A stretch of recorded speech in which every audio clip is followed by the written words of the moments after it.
The big surprise is that Justin Trudeau does not pay for this show. So, will you pay and subscribe? Because we should stay on the air because we discuss the issues that count to Canadians. Ginny Roth is a consultant with Crestview Strategies. It's a very smart company of people who advise governments and businesses, and they know what's going on. I will tell you as well that Ginny is a conservative. And so I want to talk about an article that you just recently published where you're talking about the free market realism of Poilievre. What are you talking about, free market? We aren't going to go back to complete free markets, are we? Well, yeah, look, I'm trying to draw a contrast with the status quo, where you have this government that is sort of in bed with big business, right? That we have a really complicated regulatory regime, we have very high taxes, and you have government cutting massive checks, often, to businesses, which then in turn, you see those same businesses say, oh, we love the carbon tax, or oh, we, all these things that are clearly bad for business, bad for consumers, bad for workers. Well, we have governments that are making those decisions. I mean, this government has said that by 1935, there'll be no internal combustion engines. You can't buy them anymore. They're making the decisions for us. And I think you're seeing a lot of Bay Street respond in a way that is not really great for their workers and for the consumers who consume their products or who buy their services.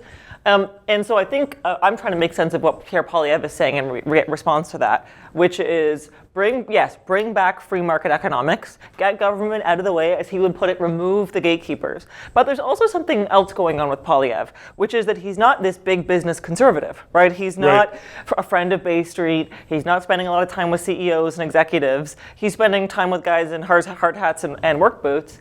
And I'm calling that free market realism, because while he's for the free market, he's also savvy to what's going on. He's very skeptical of China, and he's savvy to China not maybe playing fair when it comes to free trade.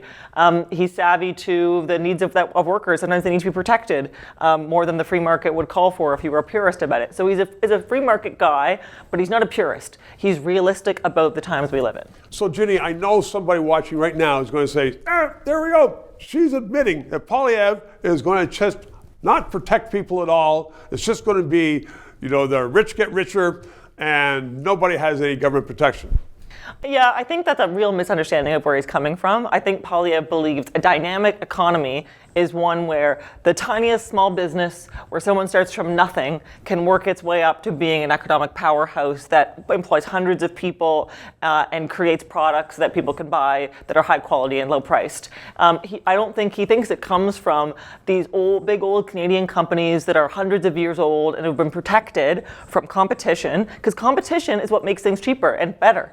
And the protection from that competition is what's gotten us into this mess. So he's not for business, he's for what happens when dynamic businesses can thrive in a thriving economy where people get jobs, prices go down, etc. And we have a standard of living that's not falling to one of the lowest in the world. Ginny Roth, thanks very much. 3 minutes. This show provides independent analysis of the issues. We are not paid by the government.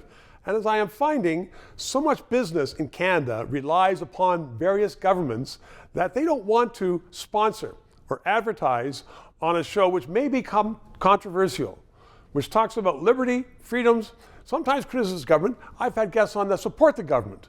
But people are saying, you know what? We don't want to bite the hand that feeds us, i.e. government, which is why I hope you'll subscribe and contribute to keep this show on the air.